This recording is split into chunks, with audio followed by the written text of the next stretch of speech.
Que la grâce du Seigneur Jésus-Christ, l'amour de Dieu et la communion du Saint-Esprit soient toujours avec vous. Bien-aimés de Dieu, nous célébrons aujourd'hui la solennité de la Très Sainte Trinité. Nous lisons le chapitre 3 de Saint Jean dans l'Évangile. La première lecture nous vient du livre de l'Exode au chapitre 34, alors que nous chanterons le cantique des cantiques de Daniel au chapitre 3.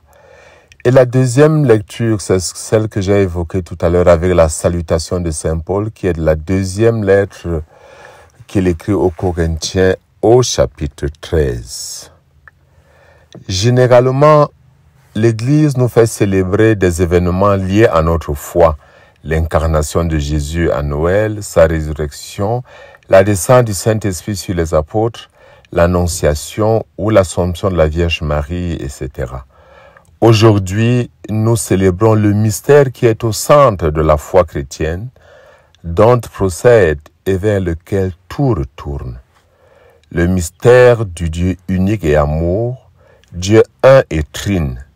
C'est le mystère de l'unité de Dieu et en même temps de sa subsistance en trois personnes égales et distinctes. Ils reçoivent même adoration et même gloire, mais sans confusion. Père, Fils et Saint-Esprit, l'unité dans la communion et la communion dans l'unité. Il est bon qu'en ce grand jour, nous les chrétiens, nous soyons davantage conscients de la présence de ce grand mystère dans nos vies, depuis le baptême que nous recevons au nom de la Sainte Trinité, jusqu'à notre participation à l'Eucharistie, réalisée pour la gloire du Père, par son Fils Jésus-Christ, et grâce à l'Esprit Saint. Notre vie tout entière est marquée, Saint Paul le dit très bien dans sa première aux Corinthiens, les dons de la grâce sont variés, mais c'est toujours le même Esprit. Les fonctions dans l'Église sont variées, mais c'est toujours le même Seigneur. Les activités sont variées, mais c'est toujours le même Dieu qui agit en tous. C'est à cette vérité que les chrétiens se reconnaissent avec le signe de la croix, qui est une profession de foi en une Trinité unique, mais avec une foi christocentrique, réalisée en nous tous les jours par l'Esprit Saint. Avec la solennité de la Sainte Trinité, nous célébrons l'essence de Dieu, comme un Dieu secte, mais qui est amour, beauté, bonté et tendresse. Nous disons très souvent comme salutation liturgique ce que j'ai repris tout à l'heure en vous saluant. Que la grâce du Seigneur Jésus-Christ, l'amour de Dieu le Père et la communion de l'Esprit Saint soient toujours avec vous. D'une manière naturelle, sans spéculation, Saint Paul salue ainsi les Corinthiens en exprimant cette très grande vérité de foi, mais avec clarté. Nous retrouvons des expressions similaires dans d'autres passages de Saint Paul. Puisque vous êtes des fils, Dieu a envoyé dans vos cœurs l'esprit de son Fils qui crie « Père ». Jésus lui-même a fait référence à cette vérité. Dans l'Évangile selon Saint Jean, il dit « Tout ce que possède le Père est à moi. L'Esprit reçoit ce qui vient de moi pour vous le faire connaître. » Et en promettant l'Esprit Saint à ses apôtres, il dira, quand viendra le Paraclet que je vous enverrai d'auprès du Père, l'Esprit de vérité qui procède du Père, il rendra témoignage de moi. Jésus a parlé très simplement, d'une façon naturelle, familière et personnelle du Père et de l'Esprit. Il nous a révélé cette grande vérité. Il est vrai, le terme Trinité n'existe pas dans la Bible.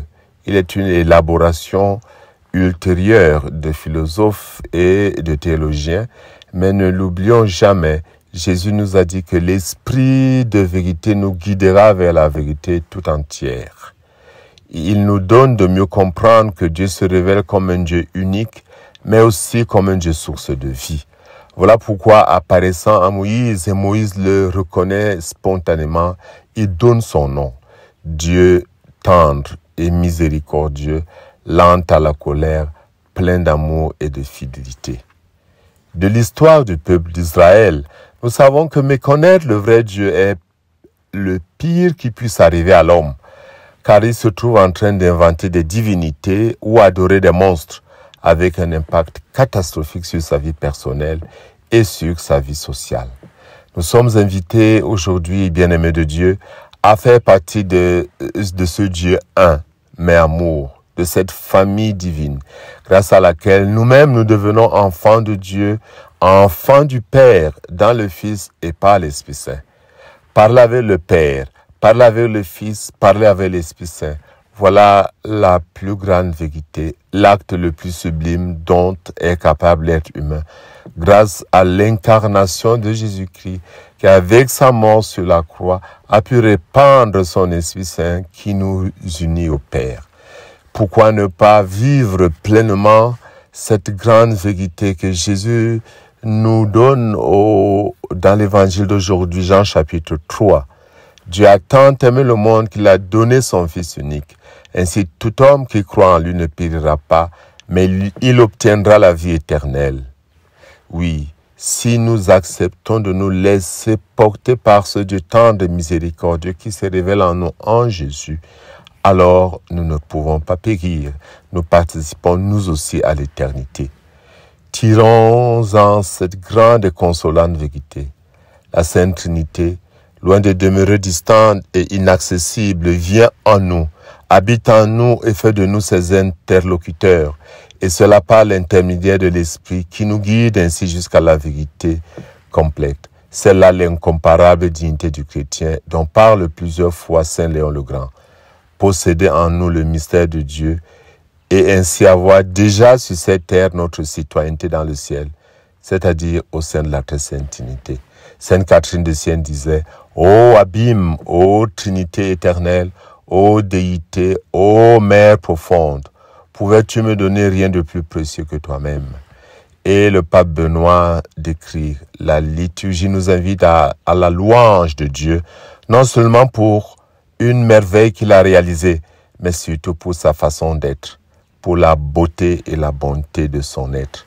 Bien-aimé, dans la dynamique pascale, la vie chrétienne tout entière est marquée du sceau de la Trinité. Réconciliée avec Dieu par le sang du Christ, c'est par lui, avec lui et en lui, dans l'unité du Saint-Esprit, que nous rendons grâce au Père. En toute liturgie, le signe de la croix nous le rappelle. Et que Dieu Tout-Puissant vous bénisse au nom du Père et du Fils et du Saint-Esprit. Amen.